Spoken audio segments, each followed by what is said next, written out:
इस सेशन में हम डिस्कस करेंगे इफ एल्स स्टेटमेंट्स के बारे में। उससे पहले आप लोगों से एक बात करनी थी। अगर आप इस चैनल को रेगुलरली फॉलो कर रहे हैं, अगर आपने पहले के सारे वीडियोस देखे और अब आप ये वीडियो देख रहे हैं, इसका मतलब कि आपको कंटेंट अच्छे से समझ में आ रहा है। मैं आपसे रिक्वेस्ट करूँगा कि आप ज़्यादा से ज़्यादा लोगों को ये वीडियो, इस प्लेलिस्ट और इस चैनल को शेयर करें ताकि ज़्यादा से ज़्यादा लोगों को नॉलेज गेन हो। उसके बाद में अगर आपको इन वीडियोस में कुछ प्रॉब्लम लगती है, कुछ इम्प्रूवमेंट अगर हो सकता है, आपको ऐसा लगता है कि यहाँ पर ये चीज़ मिसिंग है या यहाँ पर कुछ इम्प्रूवमेंट हो सकता है, तो आप कमेंट में बिल्कुल बिना सोचे लिख सकते हैं। नेक्स्ट वीडियो से उस बात का ध्यान रखूँगा। कुछ चीज़ मिस हुई तो नेक्स्ट वीडियो में बता दूँगा। कुछ इम्प्रूवमेंट अगर हो सकता है तो नेक्स्ट वीडियो से मैं ट्राई करूँगा। अब हम बढ़ते हैं इफ एल्स स्टेटमेंट्स की तरफ। इसको भी हम एक ऑब्जेक्टिव के थ्रू समझेंगे, क्योंकि उस तरीके से समझना काफ़ी आसान होता है। ऑब्जेक्टिव ये है कि take a number from user as input, number INT, integer type, integer number, from user as input and determine और print if it is greater than 100 or smaller than 100।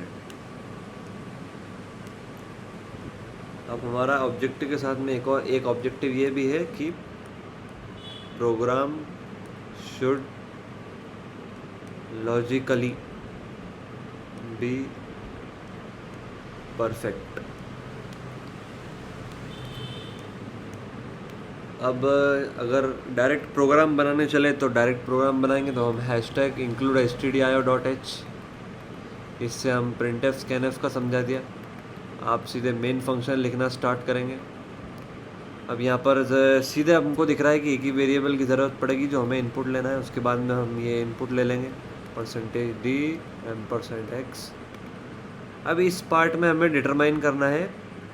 मान लीजिए कि printf %d is greater than 100, x। अब ये part उस condition में चलना चाहिए, उस कंडीशन में चलना चाहिए if x is greater than 100।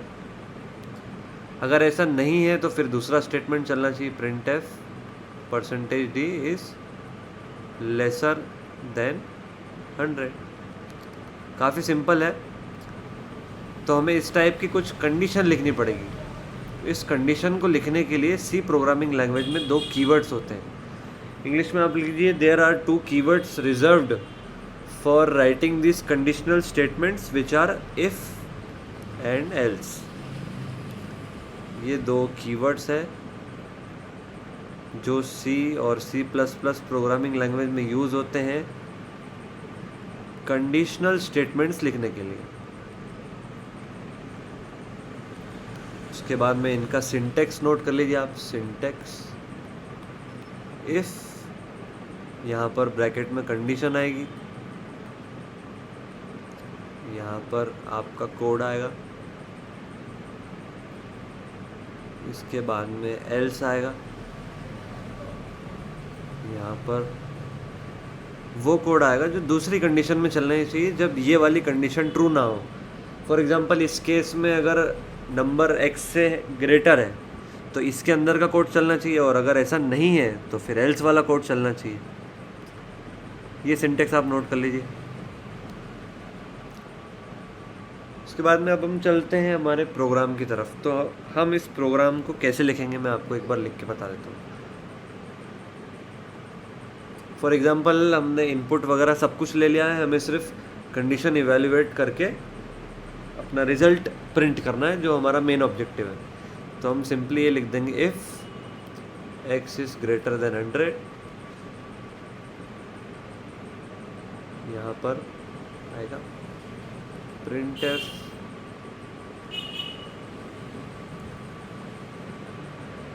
%d is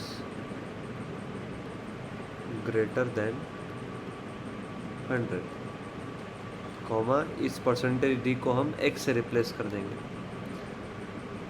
अगर ऐसा नहीं है तो फिर ये नीचे वाला कोड चल जाएगा।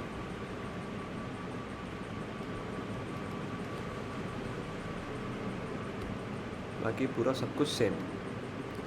ये आपको पूरा लिखना है, ग्रेटर देन की जगह लेसर देन लिखना है।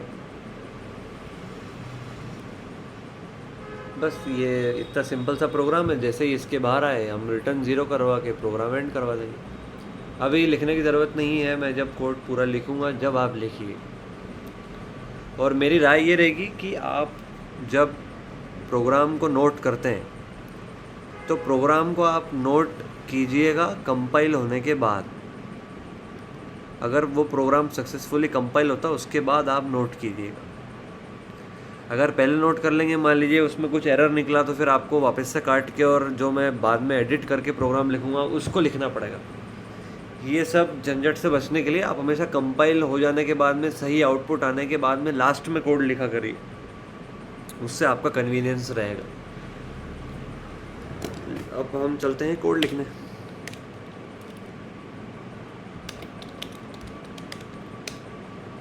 सबसे पहले हम पुरानी फाइल्स को रिमूव करेंगे। पुरानी फाइल्स रिमूव्ड है ऑलरेडी।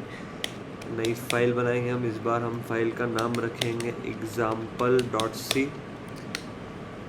ओपन करेंगे example.c को। ओपन करने के बाद में हमारा डिसाइडेड कोड टाइप कर देंगे इसमें। सॉरी,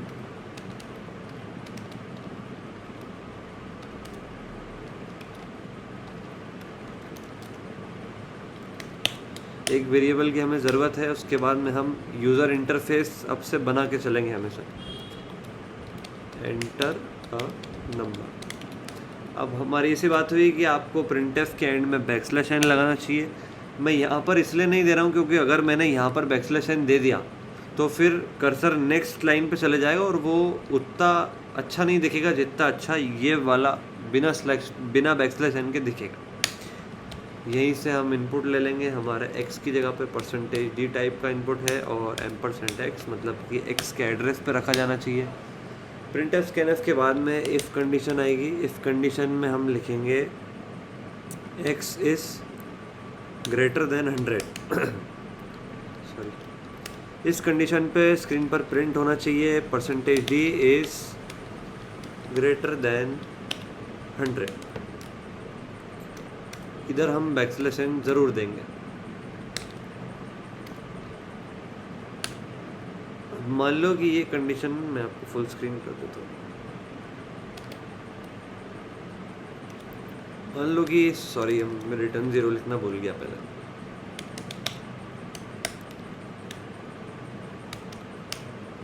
यहाँ पर एल्स पार्ट आएगा। एल्स में कोई कंडीशन नहीं लिखते, डायरेक्ट ये लिखते हैं printf %d is smaller than 100। Sorry,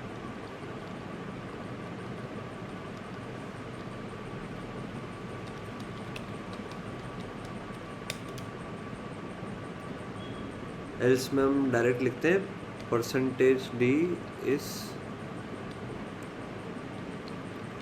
smaller than 100। ये दो ही कंडीशन हो सकती है, या तो 100 से ज़्यादा हो सकता है या फिर 100 से कम हो सकता है। इसमें हम बैकस्लैश n दे देंगे और सेमीकोलन लगा देंगे। इसको सेव कर देंगे और फिर टर्मिनल में जाके इसको हम कंपाइल करेंगे।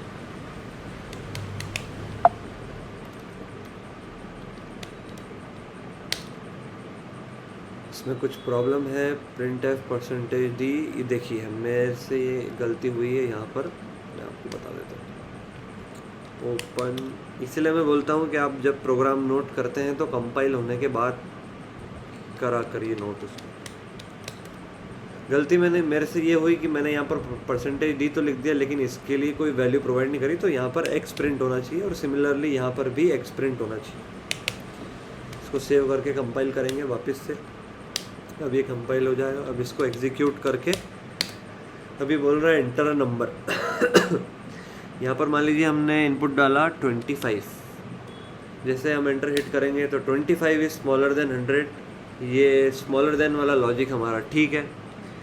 एक और बार एग्जीक्यूट करेंगे प्रोग्राम को। अब हम वैल्यू डालेंगे 150 पर एंटर दबाएंगे। 150 इज़ ग्रेटर देन 100। अभी तक सब कुछ बढ़िया है। आप ये जो हमारा पूरा कोड था मैं आपको ओपन करके एक बार बता देता हूँ। example.c, ये पूरा कोड लिख लीजिए पॉज करके। उसके बाद में ये दोनों आउटपुट यहाँ एंटर से लेके यहाँ तक लिख लीजिए दोनों। उसके बाद में अगर यहाँ तक आपने लिख लिया है तो अब हमारा ऑब्जेक्टिव फुलफिल नहीं हुआ कंप्लीटली। हमारा ऑब्जेक्टिव था टेक एन इंटीजर नंबर, ये सब कुछ ठीक है, determine if it is smaller than और ग्रेटर देन, ये सब कुछ ठीक है, लेकिन ये वाली लाइन अभी सही से नहीं हुई। Programme should be logically perfect, मतलब इसका मतलब ये है कि इस प्रोग्राम में लॉजिकल मिस्टेक नहीं होना चाहिए।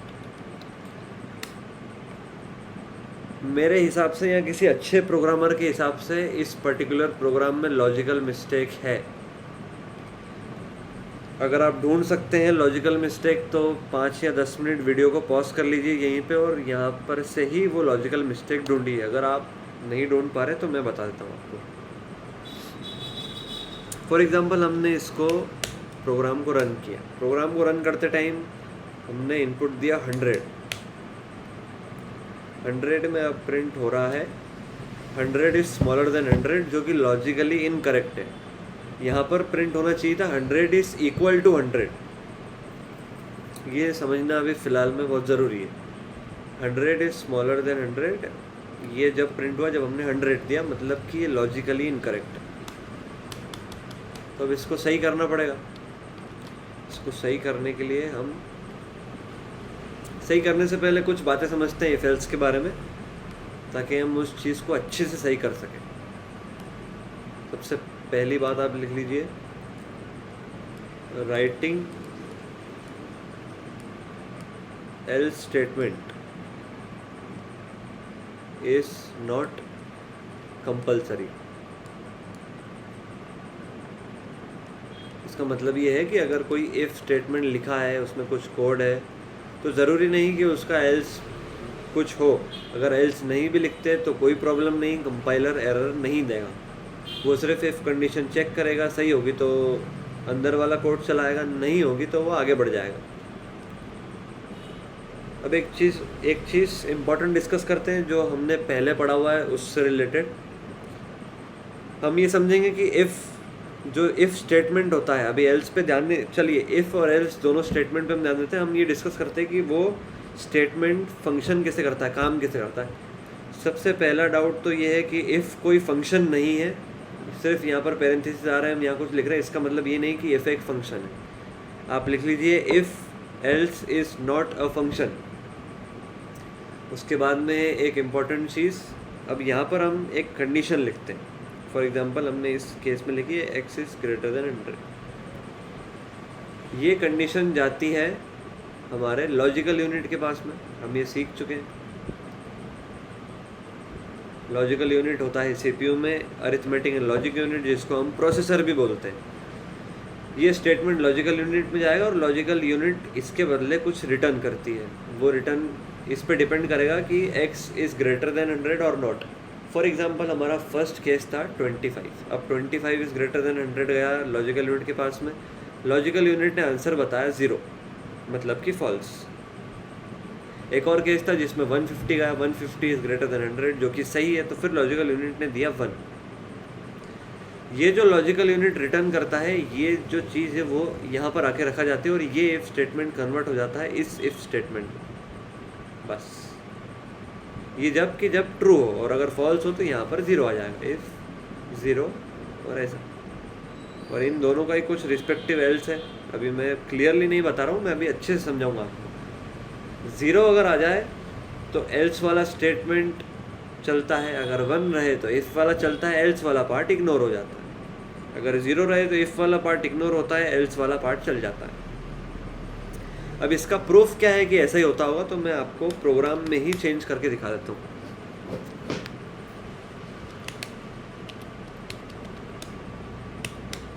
इस प्रोग्राम में ही हम यहाँ पर चेंज करेंगे। इस x इज़ ग्रेटर देन 100 की जगह पर हम 1 लिख देंगे।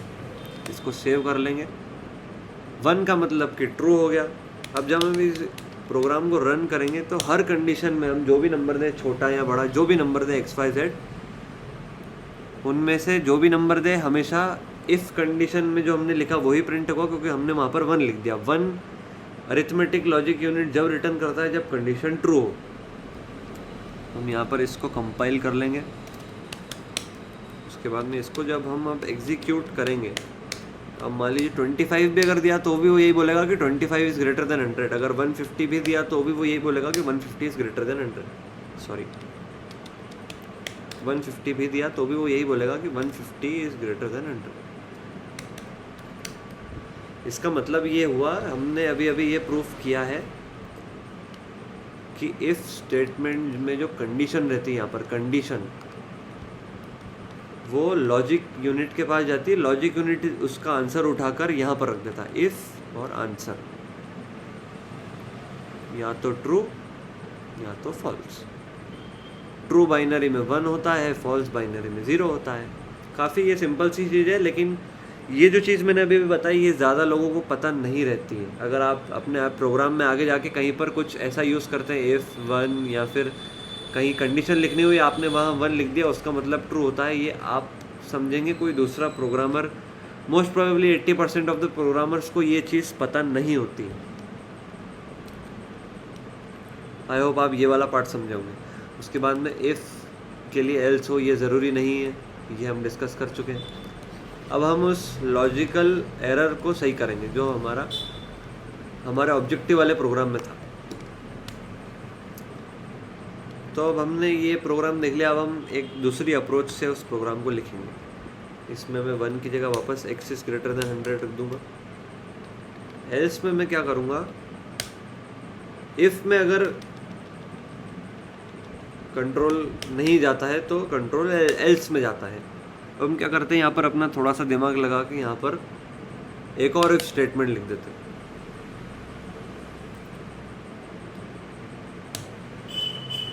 या फिर ऐसा करते हैं, मैं आपको पहले सही से सिखाता हूँ। सबसे पहले हम इस एल्स स्टेटमेंट को हटा देते हैं।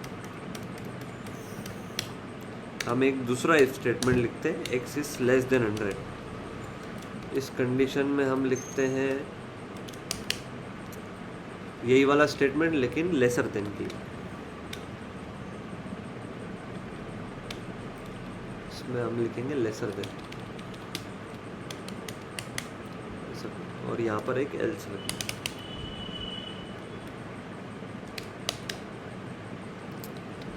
अब देखिए, अगर x इज ग्रेटर देन 100 में गया, मतलब कि x इज ग्रेटर देन 100। अगर लेस देन 100 में चले गया तो लेस देन 100। लेकिन अगर दोनों में ही नहीं गया तो ऑब्वियस है ये काफ़ी कि वो मतलब कि 100 के इक्वल है।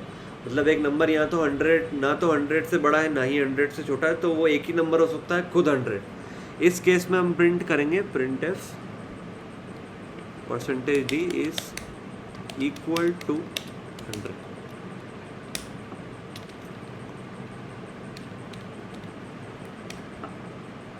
यहाँ पर वैल्यू आएगी x की, और यहाँ पर बैकस्लैश n, एंड में सेमीकोलन।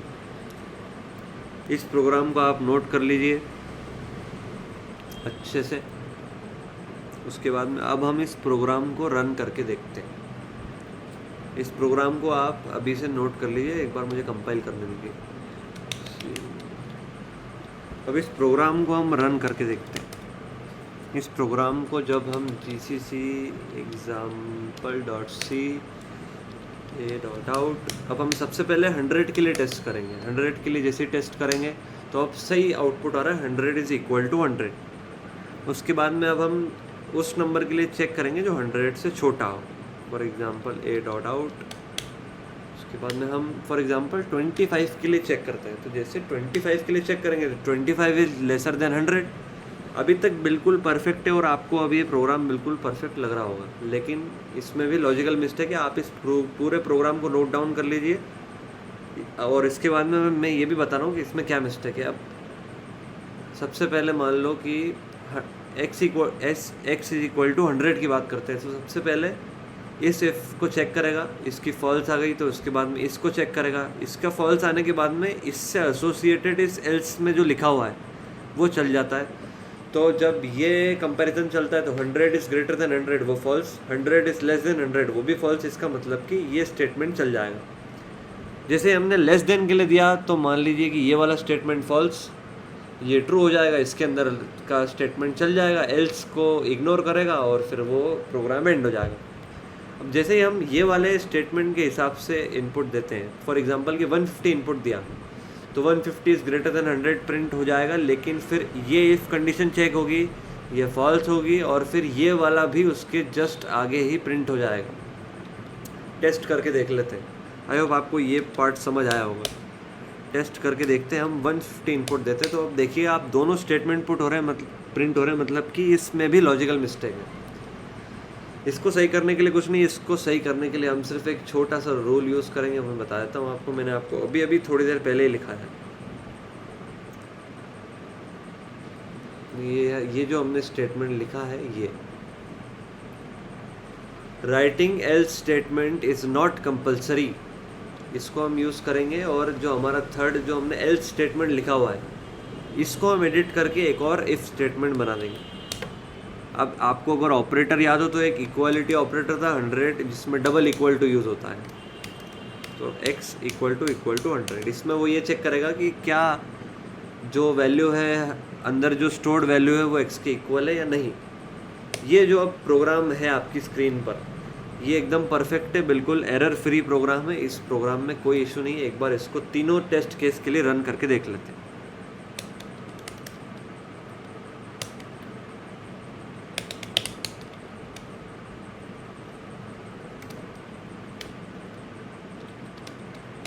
सबसे पहले हम रन करेंगे 25 के लिए। 25 इज़ लेसर देन 100, बिल्कुल सही है। उसके बाद में रन करेंगे हम 150 के लिए, तो 150 इज़ ग्रेटर देन 100, ये भी बिल्कुल परफेक्ट है। उसके बाद में लास्ट बार हम रन करेंगे 100 के लिए, तो 100 इज़ इक्वल टू 100, बिल्कुल परफेक्ट प्रोग्राम है। इस प्रोग्राम में कोई प्रॉब्लम नहीं है। आई होप आपने पूरा प्रोग्राम और सारे आउटपुट अच्छे से लिख लिए हो। आई होप ये सेशन आपको अच्छे से समझ में आया, क्योंकि इफ एल्स स्टेटमेंट्स का आगे जाकर बहुत हैवी यूज़ होने वाला है। 99.99% प्रोग्राम्स में इफ एल्स स्टेटमेंट्स का यूज़ होता है, लूप्स का यूज़ होता है, जो हम आगे सीखने वाले हैं। उसके बाद में इफ एल्स की जगह पर अगर मान लीजिए कि बहुत सारी कंडीशन हो गई, फॉर एग्जांपल कि अपने को पर्टिकुलर नंबर से ये चेक करना है कि वो 10 से बड़ा है या छोटा है, 20 से बड़ा है या छोटा है, 30 से बड़ा है या छोटा है, 40 से बड़ा है या छोटा है। अब ये चार चीज़ों के लिए हमें अलग अलग इफ स्टेटमेंट्स, एल्स स्टेटमेंट्स लिखने पड़ेंगे। इसकी जगह पर इसका एक सब्स्टिट्यूट होता है, वो होता है स्विच केस। स्विच केस को हम नेक्स्ट लेक्चर में बहुत ही अच्छे से डिस्कस करने वाले हैं। आई होप आपको ये लेक्चर बहुत अच्छे से समझ आया हो, इफ एल्स का जो इम्प्लीमेंटेशन है वो अच्छे से समझ आया हो। Thank you for your patience. Have a nice day.